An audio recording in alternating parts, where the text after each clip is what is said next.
Olá pessoal, e então, nosso encontro hoje está um pouco diferente, não é mesmo?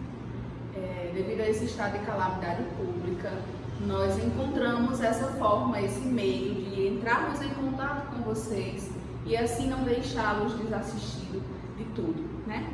Então esse será o nosso meio de comunicação para aulas, porém as dúvidas, como vocês bem sabem, vocês podem retirar comigo no WhatsApp ou no Instagram por cima. Infelizmente nós estamos passando por esse momento difícil, mas esperamos que ele passe logo e que tudo se resolva da melhor forma possível. Antes de mais nada, eu quero pedir que todos cuidem-se de si, dos seus, façam a sua parte, porque só cada um fazendo a sua parte é que nós vamos conseguir sair desse momento tão difícil que estamos passando. Mas eu costumo dizer que a educação e o conhecimento ela vai sempre salvar o mundo de tudo. E essa salvação parte de partilhar conhecimento. Então nós vamos agora partir para o que nos interessa, que é o nosso conteúdo pedagógico, ok? Aulas passadas nós vimos basicamente toda essa estrutura de tema, tese, argumento e fundamento. Eu lembro que na última aula nós fizemos aí um pouco de um aparato com relação à estrutura máxima do texto, introdução, desenvolvimento e conclusão.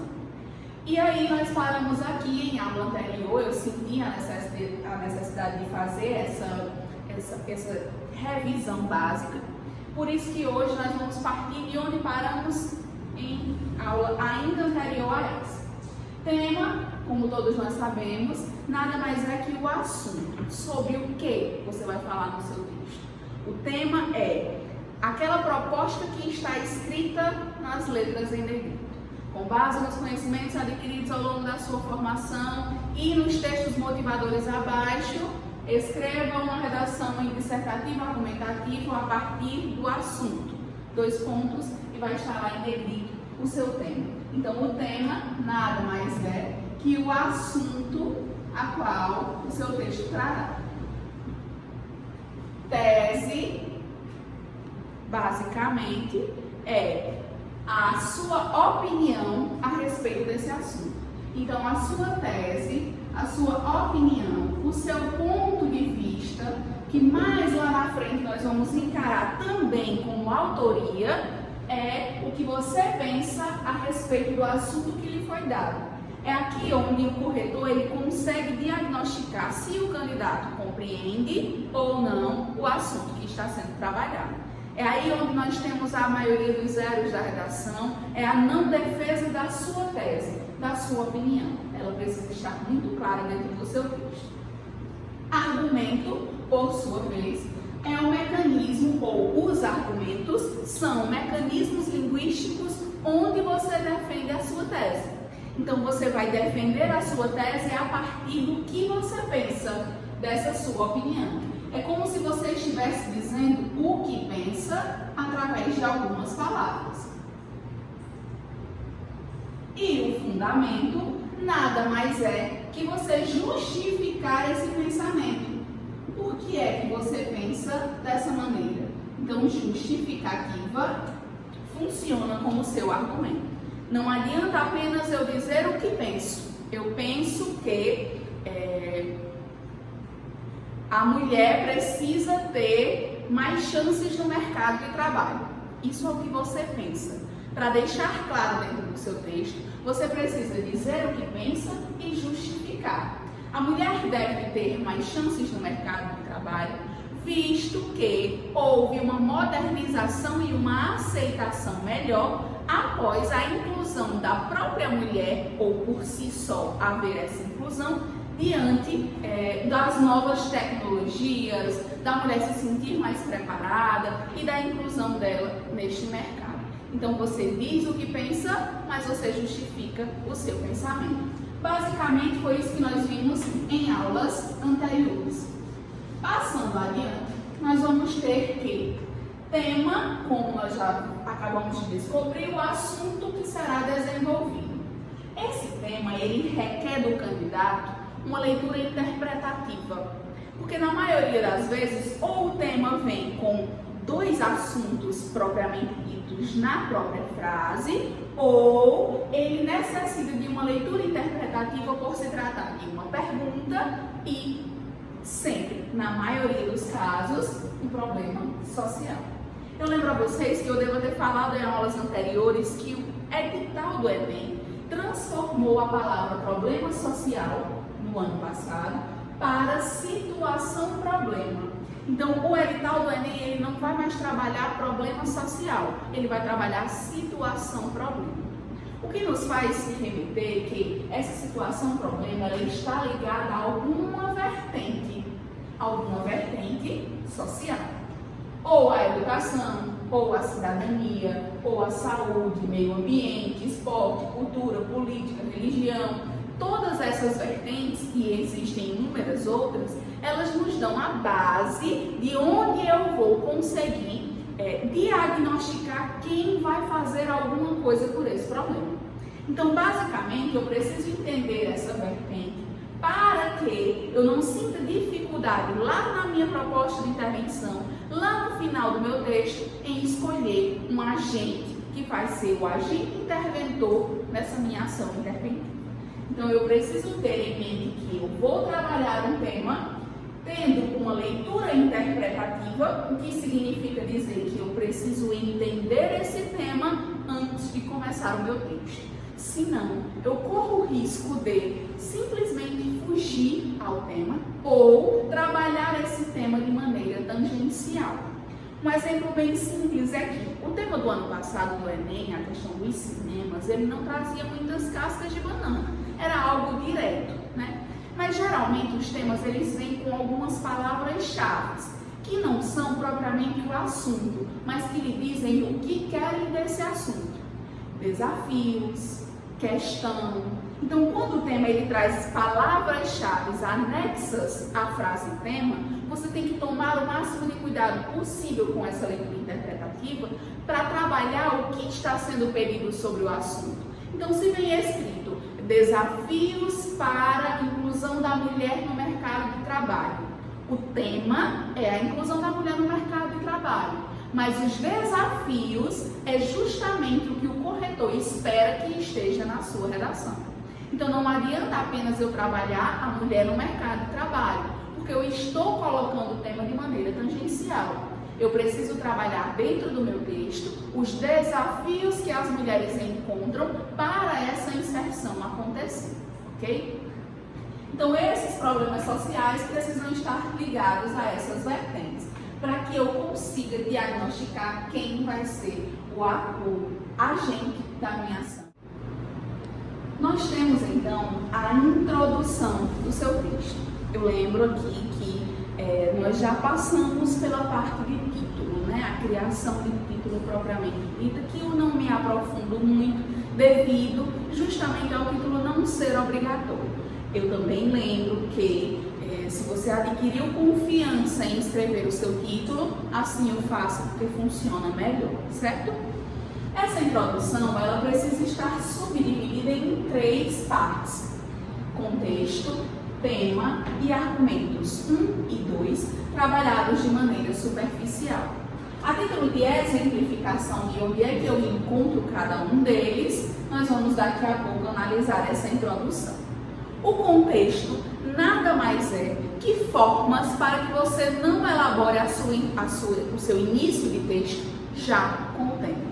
Então, esse contexto, ele existe de diversas maneiras que nós vamos estudar mais adiante.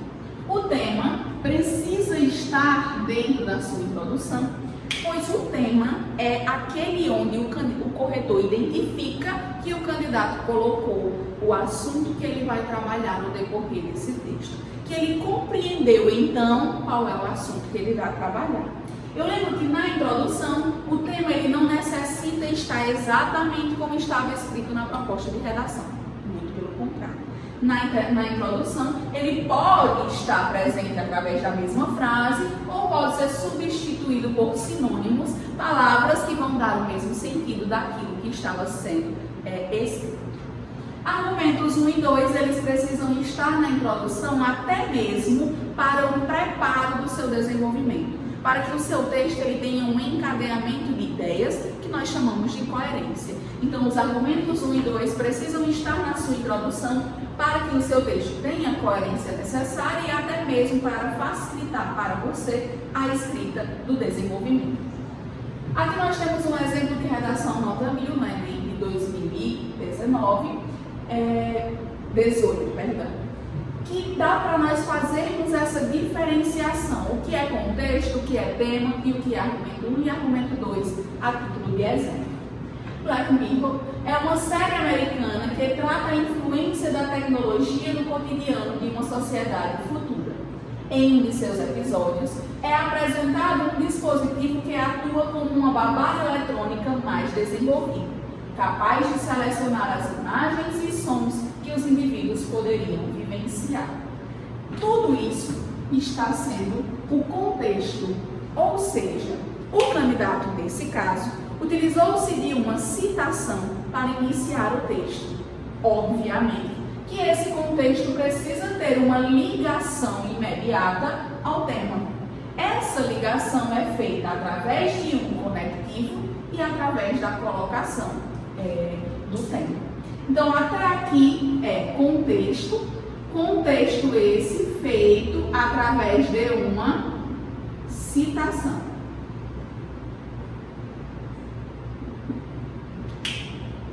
Não distante da ficção, ou seja, está havendo uma relação do que foi dito anteriormente, ato fictício, não distante da ficção, nos dias atuais, eu trocaria esse nos dias atuais por na modernidade, porque dias atuais está em desuso, muito comum a sua utilização.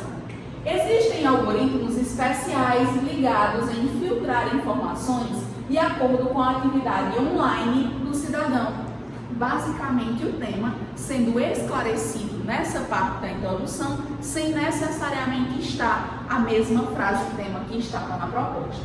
Então, de não distante da ficção até a parte cidadão, é a apresentação do tema dentro dessa introdução.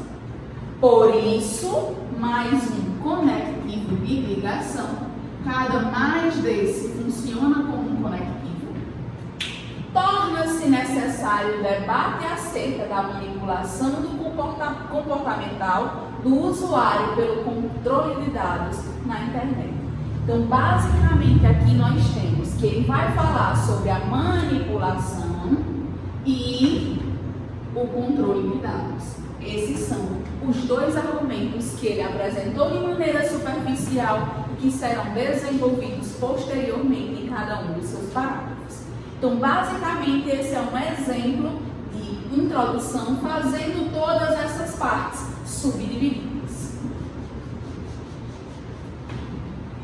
As formas de contexto, por sua vez, elas devem ser apresentadas inicialmente a título daquilo que você mais se acostuma a fazer. Nós temos inúmeras, aqui eu selecionei algumas para a aula de hoje. Talvez não trabalhemos nem todas nessa aula inicial. Mas eu quero que vocês assistam essa aula tendo em mente que você vai se apegar a duas delas. Duas dessas formas é suficiente para o restante do ano ser praticado. Por que eu estou falando duas? Primeiro porque eu sempre digo a vocês, aquilo que nós nos acostumamos a fazer, nós fazemos cada vez melhor.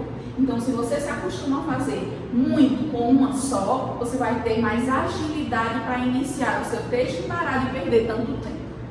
Porém, eu digo duas, porque, por exemplo, se você se apegar à alusão histórica, que inclusive nós vimos em aulas anteriores, você pode encontrar algum tema que não tenha tanta facilidade de escolher um fato histórico importante sobre ele, o que significa dizer que você vai sentir a mesma dificuldade para iniciar o seu texto.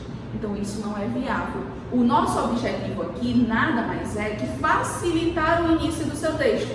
Tendo em vista isso, eu digo duas porque se você encontrar um tema que não tenha facilidade de fazer uma alusão histórica, você também se apegou à conceituação, que é mais simples. Então aí passa por essa facilitação de início de texto. Alguns alunos perguntam, professora, a questão dessas introduções, esses contextos. Existem formas melhores e formas piores de elaborar? Eu não diria formas melhores e formas piores, ou contexto forte e contexto fraco.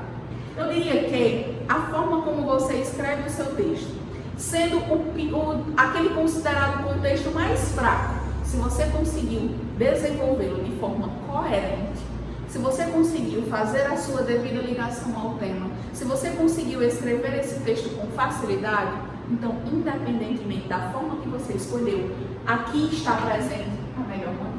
Então, eu não digo que existe forma forte e forma fraca. Existem formas de contextos melhor elaboradas, porque eu pratiquei com mais facilidade, agilidade e pratiquei tendo em vista que essa prática vai me ajudar na hora da escrita do meu texto, ok? A alusão histórica, nós vimos em aulas anteriores, nada mais é que a escolha de um fato histórico importante. A alusão histórica não é data, a alusão histórica não é a especificação toda do momento histórico, não é isso. Você não é obrigado a saber a data exata do ato ocorrido, mas você precisa desenvolver na sua introdução um fato histórico importante. Então pode ser qualquer fato, não existe a necessidade de esse fato ter uma data, ter um momento histórico propício, não. Eu preciso de um fato. E o exemplo que eu usei na aula com vocês, eu acredito que tenha sido esse, se não foi, vai ficar esclarecedor agora. Eu venho trabalhando muito essa questão da inclusão da mulher no mercado de trabalho, vocês têm percebido. Digamos que eu escolho a alusão histórica para iniciar a minha introdução. Essa escolha me faz remeter o meu ensino de Fundamental 2. Lá nos livros de história, talvez vocês recordem com mais facilidade. Lá nos livros de história tem lá a figura, na Idade da Pedra, da mulher sendo arrastada pelos cabelos pelo esposo. Basicamente, todo livro de história de Fundamental 2 tem essa imagem. Então, o que é que eu estou tendo em mente? Um fato histórico. Eu não tenho a data exata, mas eu sei o que acontecia. Eu sei o fato histórico propriamente dito. Então, eu posso colocar, em momentos antigos da humanidade, a mulher foi vista apenas como um objeto doméstico, sendo arrastada pelo esposo, como figura nos livros de história do Fundamental 2. Acabei de narrar um fato histórico, fazendo uma alusão histórica em menção à mulher. Nesse sentido, a inclusão da mulher no mercado de trabalho, que eu estou fazendo agora, é a ligação desse meu fato histórico com o tempo atual e com o tema que me foi proposto. Então percebam, o fato histórico é apenas a maneira como você vai desenvolver aquele ocorrido histórico para dentro do seu texto. Eu não vou me aprofundar em alusão histórica porque eu já fiz isso em aulas anteriores. Conceituação. A conceituação, ela é uma forma simples de elaborar uma introdução. Estou com muita dificuldade, não posso mais perder meu tempo, eu vou elaborar uma conceituação. Essa conceituação, eu tenho que ter em mente que não é qualquer conceito. É uma definição. Definição essa que precisa ter em mente a palavra-chave do assunto.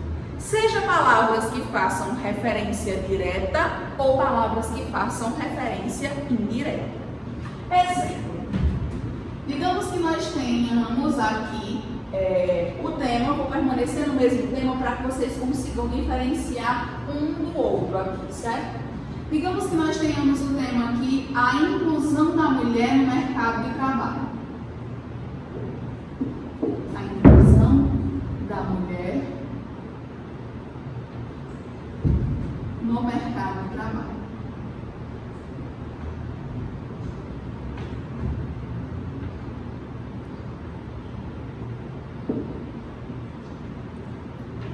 Esse é o nosso tema.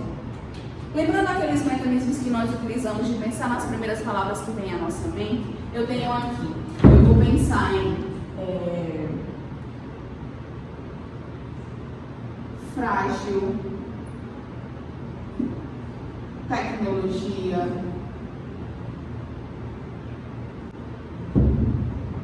forte. Outras palavras que vêm à minha mente com relação à inclusão da mulher no mercado de trabalho: mão de obra,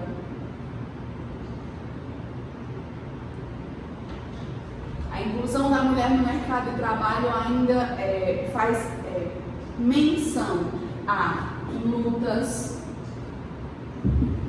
feminismo.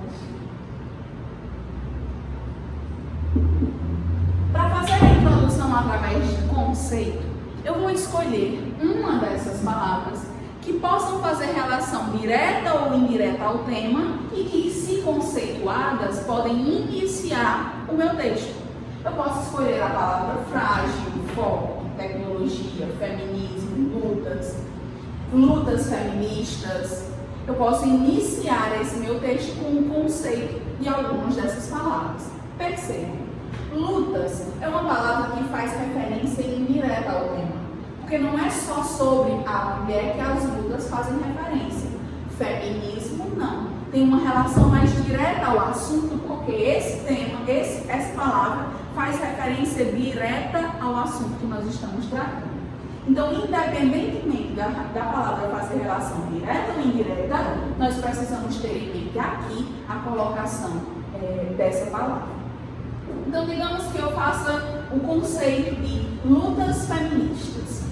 As lutas feministas ocorrem há vários anos em todo o mundo. Nesse sentido, funcionam como uma busca para a devida aceitação e inclusão da mulher em diversos meios. Na modernidade, esse tipo de inclusão referente ao mercado de trabalho precisa ter um olhar diferenciado da sociedade. Fiz a meu conceito de lutas feministas, liguei ao meu tema e ficou apenas faltando colocar os dois argumentos a título de maneira superficial para desenvolvê-los depois. Então eu quero que vocês percebam que a conceituação ela é uma forma simples de ser elaborada uma introdução, porém, se for bem desenvolvida, ela incorpora uma introdução forte, sim, ok? Com relação à citação, eu chamo a atenção de vocês, ela merece um pouco mais da nossa atenção com relação às duas formas que ela pode ser escrita. Nós temos citação direta e temos citação indireta. Então, nós vamos iniciar a citação em uma aula posterior para que aí eu consiga desenvolver de maneira mais eficiente, ok? Então, a citação fica para a próxima aula. Oposição, por sua vez, por ser uma forma simples também de se elaborar a exemplificação dela, eu posso entender oposição e eu não devo confundir com comparação. Opor significa colocar lados distintos. Comparar significa fazer uma comparação em tempos históricos iguais. Então, eu não estou colocando os lados opostos do mesmo problema, eu posso colocar lados opostos de problemas diferentes. Isso é oposição. A oposição, então, nada mais é que eu colocar dentro de um problema lados opostos. Então, a inclusão da mulher no mercado de trabalho, que lados opostos tem isso? A luta feminista para que essa inclusão ocorra, a resistência social que faz com que essa inclusão demore a acontecer. Então eu posso colocar, de um lado, lutas feministas que quebram a história e fazem menção direta à necessidade de reconhecimento. De outro, uma sociedade que prejudica a inclusão da mulher no mercado de trabalho na medida em que proporciona de forma ineficiente resistência a essa inclusão. Obviamente, eu preciso trocar algumas palavras para que não haja repetição, que eu estou fazendo de cabeça. Mas essa colocação na escrita é fácil de ser corrigida. Então, percebam, a oposição é quando eu coloco de um lado e coloco o lado que eu estou querendo me referir.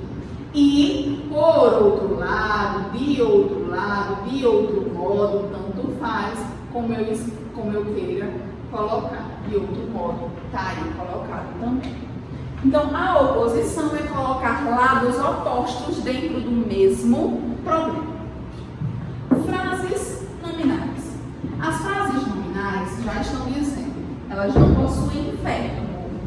O verbo, ele dá a ação à sua oração. Quando eu retiro essa ação, significa dizer que eu vou ter que procurar nomes que façam juntos sentido. Então, esses nomes, eles vão ter que ser chamativos. As frases nominais, eu costumo dizer que elas podem, inclusive, lhe dar um título quando você assim não conseguir elaborar. Frases nominais. Eu tenho aqui essas palavras e eu vou iniciar a minha introdução com frases nominais. Situação frágil, busca de fortaleza, tecnologia evidente, mão de obra necessária, lutas incessantes. Este é o cenário em que insere-se a situação da inclusão da mulher no mercado de trabalho.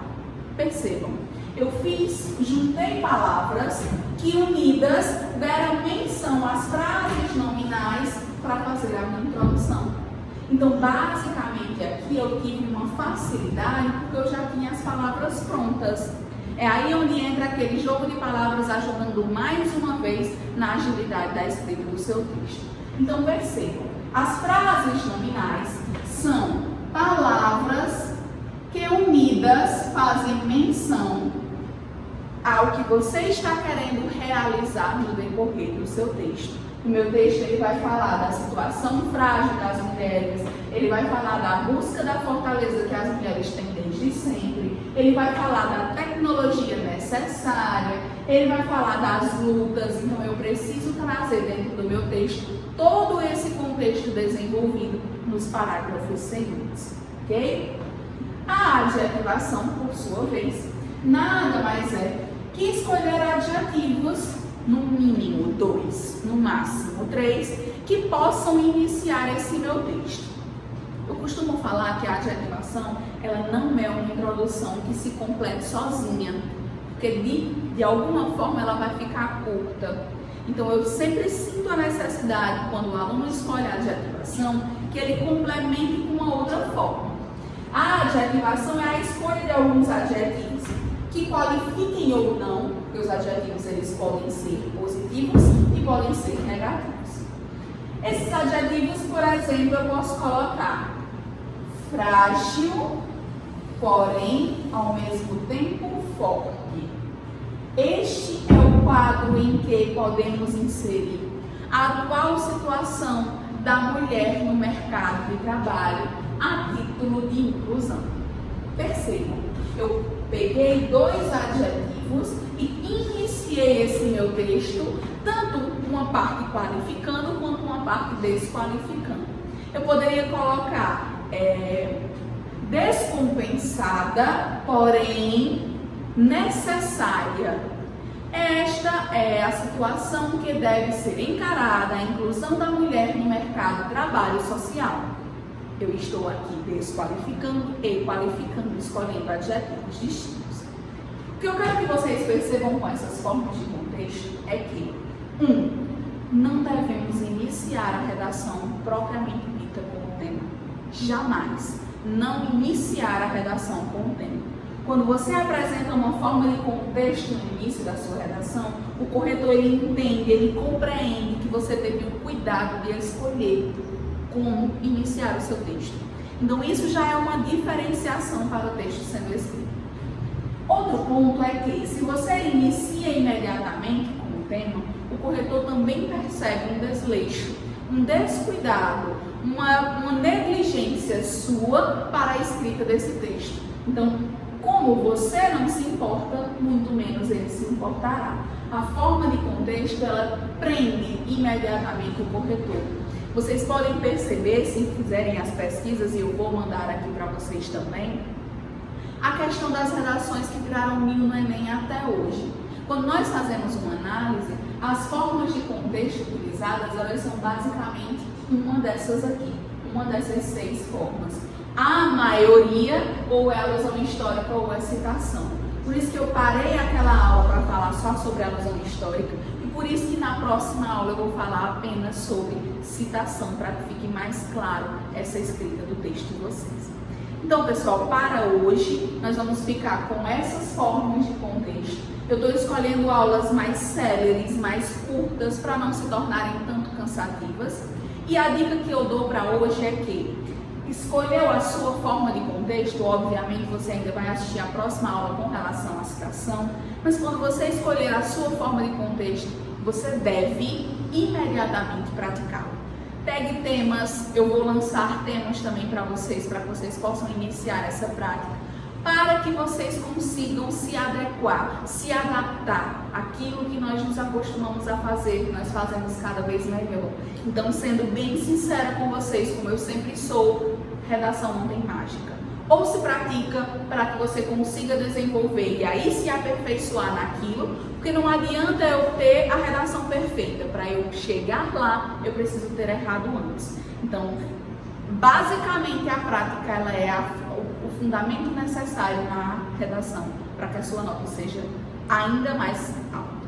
Então fica aqui o meu recado mais uma vez: cuidem-se dos seus, cuidem de vocês mesmos e façam o necessário para fazer a sua parte.